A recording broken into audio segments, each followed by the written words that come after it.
तो नमस्कार दोस्तों, शिक्षा मंत्री ने 3 नए बदलाव किए हैं। जो बदलाव आप यानी कि यहाँ पर हम बदलाव के बारे में बात कर रहे हैं कि 10वीं और 12वीं वालों के लिए जो है खुशी की बात है, जो इसके लिए उनके लिए ये नाच पड़ेंगे। जैसे यहाँ पर दिया हुआ है, यहाँ पर लिखा हुआ है कि यानी कि 10वीं और 12वीं के जो बालक हैं उनके लिए अच्छी अपडेट क्या निकल के आई है। मैं यहाँ पर आपको बता दूं कि जैसे आप देख पा रहे होंगे कि यहाँ पर जैसे 10वीं और यहाँ पर 12वीं के लिए वाले जो है खुशी से नाच पड़ेंगे। ये क्यों नाच पड़ेंगे, आज की इस वीडियो में आपका भाई आपको यानी कि ये बताने वाला है और डिस्कस करने वाले हैं कि ये जो योजना है इसमें आपको क्या योजना से यानी कि क्या अपडेट है और क्या क्या इसका प्रोसेस है, ये आपको देखने को मिलेगा। यहाँ पर मोदी ने जो है परीक्षा में 2 नए नियम जो है लागू किए हैं। यहाँ पर देखने को मिल रहा है कि 2 नए नियम लागू होंगे जो 10वीं और 12वीं के बालक हैं उनके लिए बहुत ही अच्छी खुशखबरी और बहुत ही अच्छी अपडेट निकल के आई है। ये यहाँ पर उनके लिए खुशी से नाच पड़ने वाली जो बात निकल के आ रही है दोस्तों, तो यहाँ पर मैं आपको लाइव प्रूफ डिटेल से एक एक करके बताने वाला हूँ आज की इस वीडियो में। तो चलिए दोस्तों, वीडियो को स्टार्ट करते हैं। एंड चैनल पर पहली बार आए हो तो चैनल को लाइक एंड सब्सक्राइब जरूर करिएगा। अब बात आती है कि आखिर कौन सी ये योजना है जो नए नियम लागू किए हैं, जो मोदी सरकार ने यहाँ पर पीएम माननीय हमारे प्राइम मिनिस्टर ने जो ये नियम लागू किए हैं, आखिर ये कौन से नियम होंगे जिसमें यानी कि 10वीं और 12वीं वालों का लाभ होने वाला है। तो चलिए स्टार्ट करते हैं। आपको पहले ही बोला वीडियो को स्किप नहीं करना, एंड तक वॉच करना। एंड वीडियो पर पहली बार आए हो तो सब्सक्राइब लाइक कमेंट जरूर करिएगा, ताकि यार आप लोग लाइक नहीं करते तो अच्छा नहीं लगता और कमेंट नहीं करते, इतने मेहनत से आपके लिए वीडियो बनाते हैं तो इतना जरूर कर दीजिएगा। चलिए स्टार्ट करते हैं।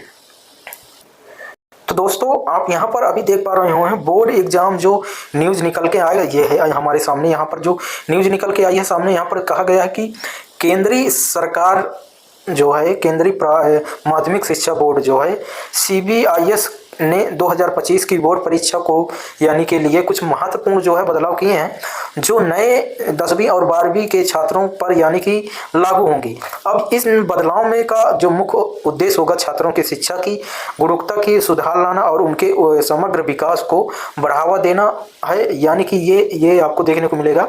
और CBIS जो है CBASI जो है यहाँ पर यानी कि मनाना है कि इन नए जो नियम हैं वो छात्रों के लिए बेहतर और शैक्षणिक माहौल मिलेगा और वे अपनी ये क्षमताओं को पूरा जो है अच्छी तरह से उपयोग कर पाएंगे। तो ये जो नियम आप यहाँ पर देख पा रहे हो, नीचे जो नियम जो दिया है यहाँ पर आप देख पा रहे होंगे, यहाँ पर दिया है इन नियमों में सबसे महत्वपूर्ण है जो है न्यूनतम उपस्थिति की जो आवश्यकता और कौशल आधारित प्रश्नों की जो है संख्या में वृद्धि। और इसके अलावा यहाँ पर बोर्ड परीक्षा में पैटर्न और मूल्यांकन प्रक्रिया में भी कुछ यानी कि बदलाव किए गए हैं। यानी कि यहाँ पर दिया है, जैसे हमने अभी आपको बताया कि मूल्यांकन जो प्रक्रियाओं में और यहाँ परीक्षा पैटर्न में जो है बोर्ड परीक्षा पैटर्न में और यहाँ पर प्रश्नों की संख्या की वृद्धि में यानी कि आपको बदलाव देखने को मिलने वाले हैं। हो सकता है आपको कम प्रश्न करने को यानी कि मिले और या ज़्यादा प्रश्न मिले, ये आपको यहाँ पर जो है बदलाव किया गया है कम प्रश्नों के लिए।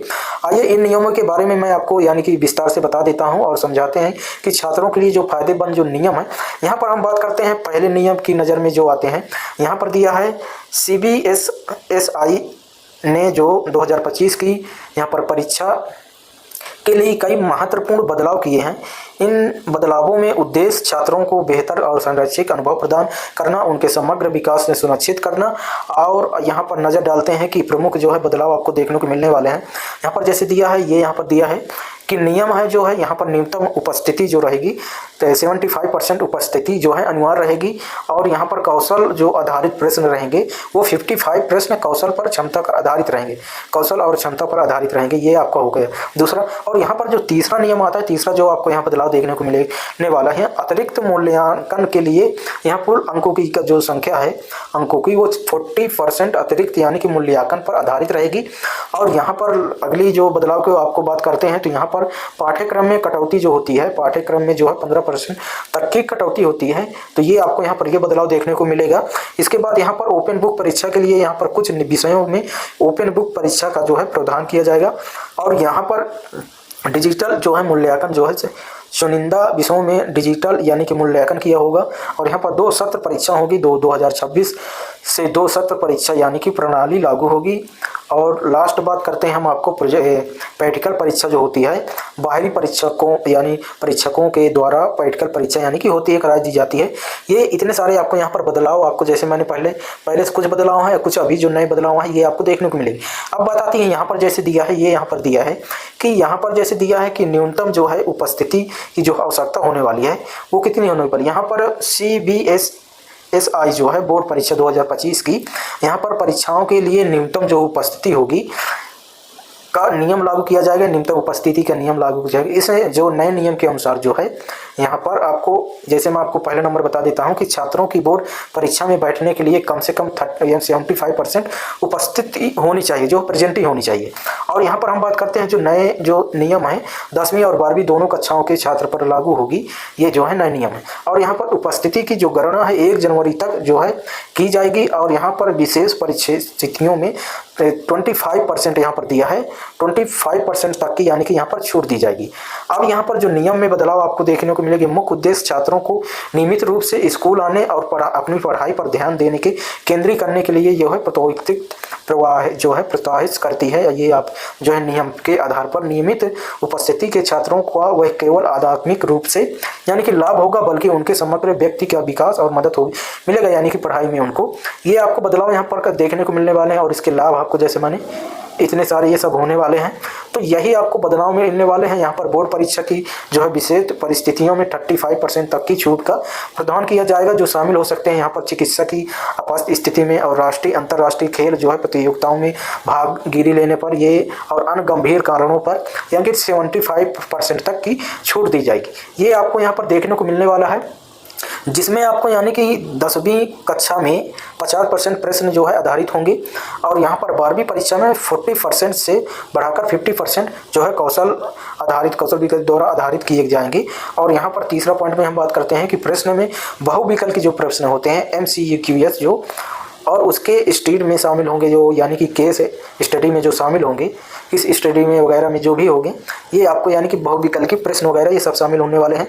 और यहाँ पर प्रश्नों के उद्देश्य पर रटने का जो वजह समझ में और यह मूल्यांकन करना होगा, यानी कि ये आपको काफ़ी सारे यहाँ पर जो है लाभ और प्रश्नों को ये समझाने का जो है यहाँ पर वो उद्देश्य मिलेगा।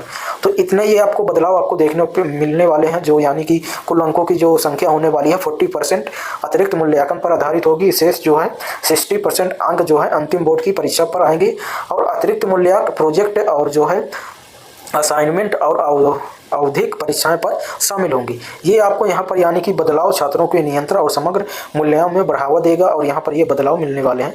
यहाँ पर और सारे यहाँ पर अपडेट दिया हुआ है, तो आप यहाँ पर हम जैसे आप यहाँ से ये बदलाव यहाँ पर जैसे दिया है मूल्यांकन के फायदे वगैरह तो आप पढ़ सकते हैं। नहीं तो ये आपको यानी कि इतने सारे जो हम बताया ये बदलाव आपको देखने को मिलने वाले हैं। तो चलिए दोस्तों वीडियो को यहीं से एंड करते हैं और इसी तरह की जानकारी के लिए आप इस पेज को सब्सक्राइब एंड बेल आइकन को जरूर दबा लीजिएगा, ये चैनल को जरूर सब्सक्राइब कर लीजिएगा ताकि आपके जो है अब तक ये योजना और ये न्यूज़ जो है हर प्रकार की आप तक पहुंचती रहे। गवर्नमेंट से रिलेटेड जो भी होगा हम आप तक पेंशन या कोई भी होगा तो आप तक पहुंचती रहे। चलिए दोस्तों, जय हिंद, जय भारत, जय